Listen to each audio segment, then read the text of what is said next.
Hi guys, ചെമ്പനീർ പൂവ് promo റിവ്യൂവിലേക്ക് എല്ലാവർക്കും സ്വാഗതം. അങ്ങനെ രേവതി തൻ്റെ അനിയനെ നശിപ്പിക്കാൻ ശ്രമിക്കുന്ന ആന്റണിയെ കാണാൻ തന്നെ തീരുമാനിച്ച് നേരെ ആന്റണിയുടെ ഓഫീസിലേക്ക് വരുന്നുണ്ട്.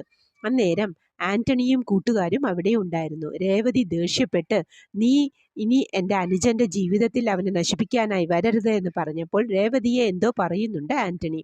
അത് കേട്ടതും ആന്റണിയെ തല്ലാനായി കൈ ഓങ്ങിയതും ആന്റണി ആ കയ്യിൽ കയറി പിടിച്ചിട്ട് ഒറ്റ തള്ളു വെച്ചു കൊടുക്കുന്നുണ്ട്. രേവതിയുടെ തല പോയി ഒരു ടേബിളിൽ ഇടിക്കുന്നു.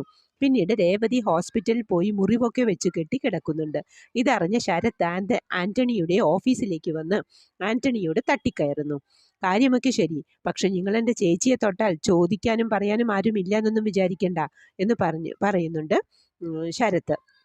അതിനുശേഷം നേരെ ഹോസ്പിറ്റലിൽ വന്ന് രേവതിയെ കണ്ട് നെറ്റിയിൽ തടവിക്കൊണ്ട് പറയുന്നത്, എൻ്റെ ചേച്ചിയുടെ ദേഹത്ത് കൈവച്ചവൻ ഇനി എൻ്റെ ശത്രുവാണ്, ഇനി ഞാൻ അവനുമായി ഒരു ഇടപാടുമില്ല എന്ന് പറയുമ്പോൾ ശരത്തിൻ്റെ ഈ മാറ്റം കണ്ടിട്ട് ദേവുവിനും അമ്മയ്ക്കും കരച്ചിൽ വരുന്നുണ്ട്.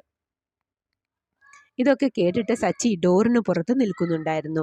സച്ചി അകത്ത് കയറാതെ നേരെ ആന്റണിയുടെ ഓഫീസിൽ പോയി ആന്റണിയെയും കൂട്ടുകാരെയും ഇടിച്ച് പപ്പടമാക്കുന്നുണ്ട്. പിന്നീട് ശരത്ത് നല്ല കുട്ടിയായി പതിവ് പോലെ കോളേജിലേക്ക് പോകുന്നു. എല്ലാവർക്കും വളരെ സന്തോഷമായി. സച്ചിക്കും ഇത് കാണുമ്പോൾ സന്തോഷമാകുന്നുണ്ട്. ആ പഴയ ശരത്തിനെ തിരിച്ചു കിട്ടിയ സന്തോഷമാണ് എല്ലാവർക്കും. ഇതാണ് പ്രമോ റിവ്യൂ ആയി കാണിച്ചത്.